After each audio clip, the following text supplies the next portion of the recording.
Hello everyone, আসসালামু আলাইকুম। আজ দুপুরে কি খাওয়া হবে তাই তোমাদের সঙ্গে শেয়ার করব। প্রথমে নিয়ে নিলাম একটা বেগুন ভাজা। বেগুন দিয়ে সব তরকারিই ভালো লাগে আমাকে।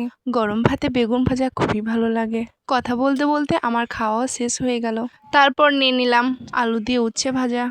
তারপর ওকে চটকে চটকে মাখিয়ে নিলাম। সত্যি বলতে উচ্ছে আলু আমার একদম পছন্দ না, ভিডিওর জন্য খেয়ে ফেলছি। স্বাদটাও খুব খারাপ ছিল, তাও না, উচ্ছে দিয়ে অনেকটাই ভাত খাওয়া হয়ে গেল। তারপর নিয়ে নিলাম আলু দিয়ে মাংস রান্না। মাংস দিয়ে আলু খুবই মজা হয়। দেখতেই পাচ্ছ আমি একটা লেগ পিস নিয়েছি আর 2 পিস আলু নিয়েছি। মাংসের ঝোল দিয়ে ভাতটা মাখিয়ে খেয়ে ভালোই লাগছে।